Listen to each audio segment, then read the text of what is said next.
Welcome to Vintage Genetics, where it is all about classic bodybuilding. Today will be a chest workout together with KANE, the original duo who started Vintage Genetics. That's what the name came from. My dad is filming, also working out with us, so the three of us working together, working out as it should be. We both got our Vintage Genetics from him, which is the meaning of this channel. Creating your own vintage body, your golden era physique, by using the genetics you're given. So what we just did is a warm-up. We always like to warm up with a bench press. A lot of people like to start out pretty heavy right away. I can see it in the gym all the time. Some people aren't as strong with the bench press, but that doesn't mean that you should skip the warm-up, because some people can only do 1.5 plate on each side, but it doesn't mean that after 3 sets you're already done. Just properly warm up those chest muscles and those front delts to prevent any pain at all. And this is my dad, by the way, as you can see, working out with us. And what I like to do is I like to go all the way down, making sure the stretch is fully in the chest, and it also saves your shoulder, because, for example, if you go too heavy and you're not you're not used to going all the way down, and the weight will actually force you to go all the way down, you will not like that sudden stretch on the shoulders with a weight that is never experienced before. So that's why I like to do a full range of motion. And this is starting to become a little more difficult. Well, this is basically the first set that I'm starting to feel. It still goes pretty smoothly, and the form on the bench press should look smoothly. The more smooth it goes, the less chance for injuries you have.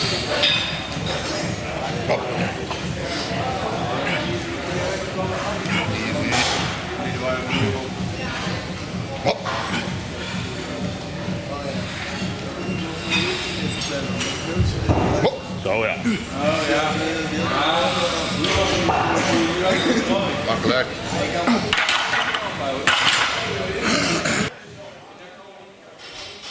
And this is the weight that I like to do at least 10 reps with as a basic weight, and I'm very surprised that at this point I was about 3.5 weeks out from my competition, but I still have quite a lot of strength. I remember watching those Ronnie Coleman clips of him saying he's 5 weeks out from a competition and he's still lifting those super heavy weights. And I'm not saying I'm nearly as strong as him, but I am saying that it is definitely possible to keep most of your strength all the way through your cutting preparation, whether it's for a photo shoot, just for fun, just for yourself for the summer, or for a competition.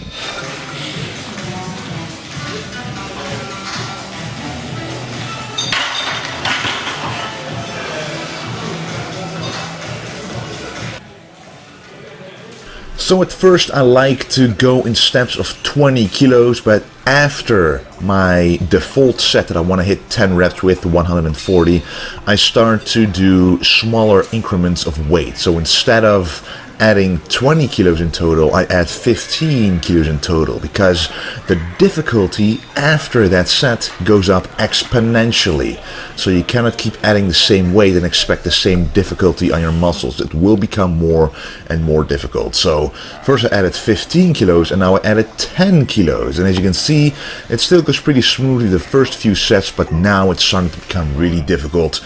And I'm about to fill this set, but look closely. I am focusing on the negative. KANE is letting the bar go as I'm going down, so I'm still forcing out the reps on the negative portion of the movement, and the negative portion is actually where you are the strongest. So once you cannot push the weight anymore, you can still stop the weight from crashing down for more hypertrophy.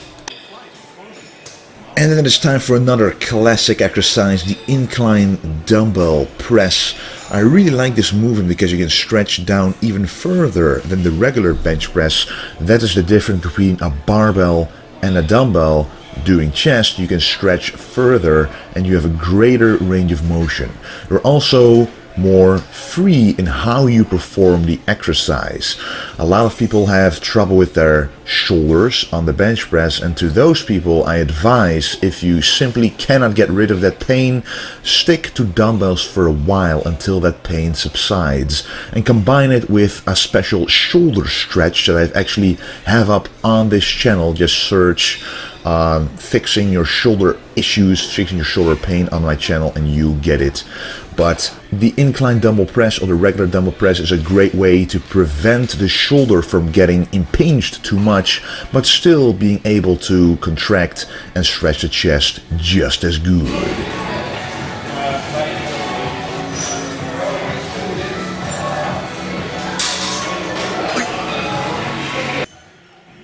So this will be the first set where I'll be going to failure. We're doing 5 sets on this incline dumbbell press. I like to do at least the first 1 or 2 exercises with chest, quite a lot of sets, because even when you're warmed up from the bench press, it's still, to me, too risky to go too heavy too fast, and I actually get a much better pump just by adding 1 or 2 extra sets.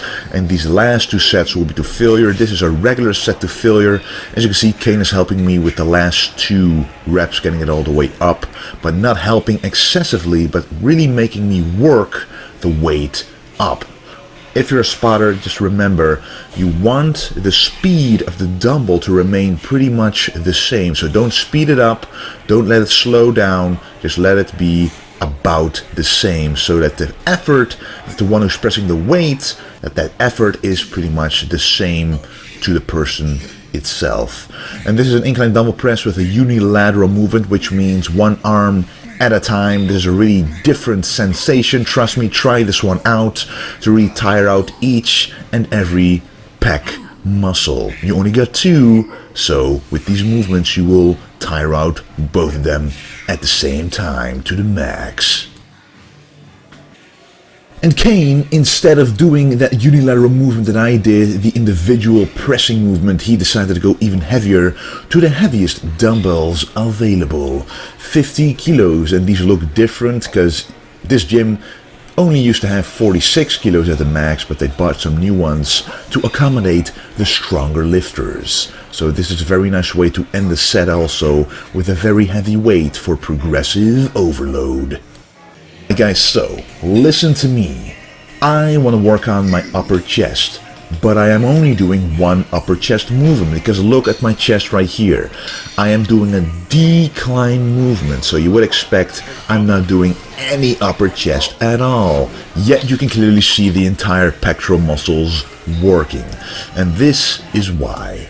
The lower part of your chest is the biggest part of your chest.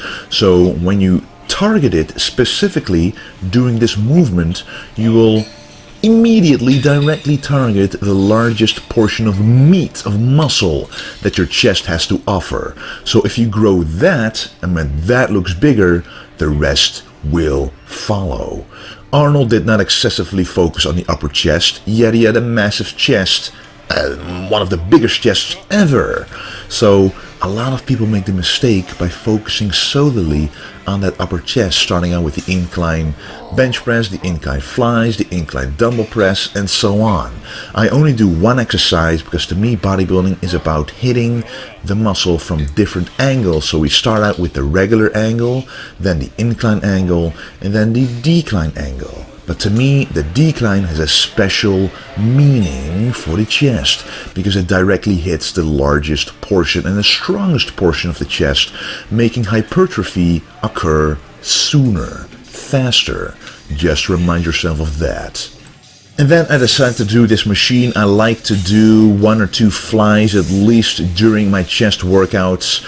A fly compared to a press is an isolation movement, and that means your triceps are out of the picture. And you just saw that I'm only doing 5 kilograms each arm. And trust me, it may look easy to do, but it is actually very difficult. If it was easy, you're using too much momentum. After 3 of those heavy exercises, pretty much all going to failure, it is not really possible to do an exercise fully stretched and fully contracted without any effort. Your chest will be fatigued dead, stoked. You will be tired in that area, and this isolation movement is simply meant to really burn up all those muscle fibers, hitting it in a different way, a different angle, a different machine, a different movement, to really make sure that you fill up that chest even more, increasing the pump, because we all know that a pump will increase the blood flow to the chest, to the muscle you're working, and it will increase muscle growth over time. Even though it is difficult for me to achieve a pump right now because I'm very low carb, I'm deep into my competition prep, the moment you do feel that pump though, it is very beneficial to you, not only your mindset, but also seriously your muscle growth. And then to finish off the chest, I like to end it off with sometimes a bodyweight movement like the dips. And this one, just like the decline bench press, really hits the lower chest, but if you look closely, my entire chest is being stretched and contracted. I like to go down about 90 degrees, because if you go lower, most of the stretch will not be on your chest, but it will be on your shoulders, and you will feel it if you get an impinged shoulder. If you go too deep, you will inflame it even more, so look out with this one. And you don't want to have these handles right there too narrow, because then you will work the triceps. You want them nice and wide, stretching that chest. And this was, by the way, the last set of 3 sets of this one. Even going to failure on this one a few times, as you can see. Just push your partner in every single way possible to create the maximum effect of the training. And what we have right here is an underhand push down. I'm using 2 handles right here. I actually got this tip from the mountain dog, John Meadows. He is very active on his YouTube channel right now. And I'm actually thinking about making videos myself about people that I find useful on YouTube, because everybody has their own expertise. And I got this one from him. So instead of using a straight bar or a curved bar where your wrists will start to hurt after 2 sets, using these 2 handles will actually save your wrists but give you the same effect in the triceps. And this works the long head and the medial head of your triceps both. But every single tricep exercise works every 3 heads, but you just emphasize certain parts more and certain parts less. So if you see the movement right here and look at the long head and the medial head, you can literally see that it's contracting the hardest. You can see the blood pumping in there. And that is what I've wanted for a long time, to increase the size of that long head, because the triceps are 2/3 of the size of your arms. So if you want big arms, don't only focus on the biceps, but make sure to work on those triceps, especially the biggest head of all 3, the long head.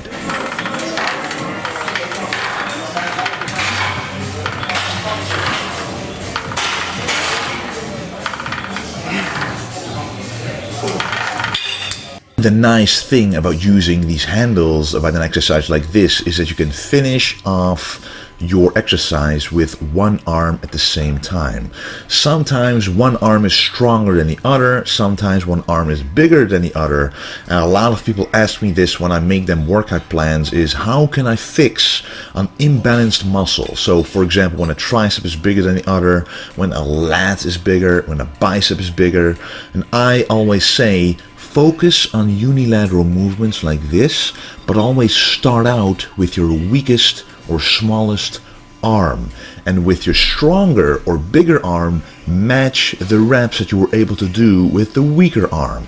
That way you will eventually wipe away that disbalance, that imbalance, because you don't want to work both of them equally, because you want the strong arm to be having it pretty easy and the weaker arm to be really struggling, so the difference will be minimized over time. And then one of my favorite exercises to build those triceps, the skull crushers. And I've told you guys this a number of times, but only a few weeks ago I was still doing the skull crushers wrong. Yes, even after 10 years, I'm still learning how to properly execute the exercise, and that is probably partly why my triceps have been a weak point for a long time, and they still are compared to my biceps and the rest of my body. And the difference is that now I don't force that bar straight up, but I let the bar go down to my hairline and then pushing the bar up and backwards at the same time. So if you look at Kane's tricep right here, that upper arm isn't standing still. It is actually moving as the bar is moving, and that actually utilizes the full contraction of the tricep while saving your elbows. Here you can see it again. I letting the bar drop to my forehead, to my hairline, and then pushing it backwards and upwards at the same time. And that really sours those triceps. It really puts acid in them. And that is what we want, because then you know you're really working those fibers to the max.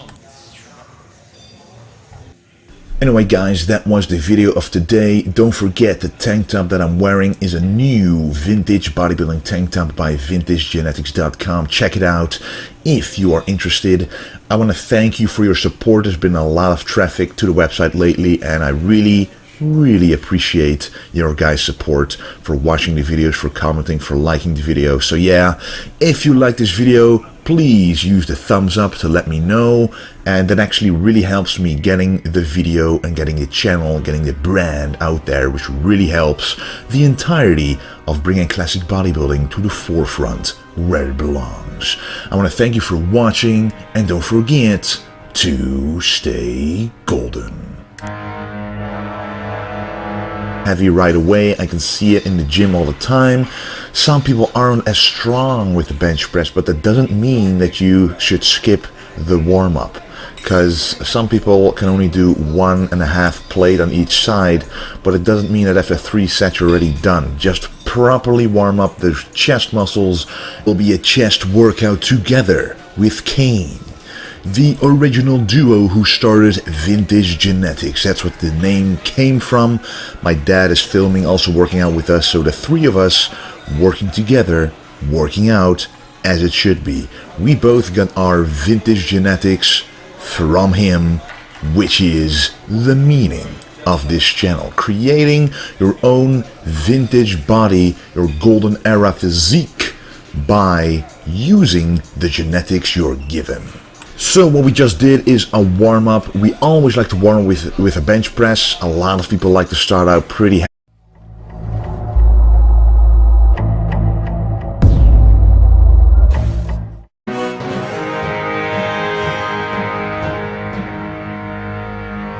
Welcome to Vintage Genetics, where it is all about classic bodybuilding.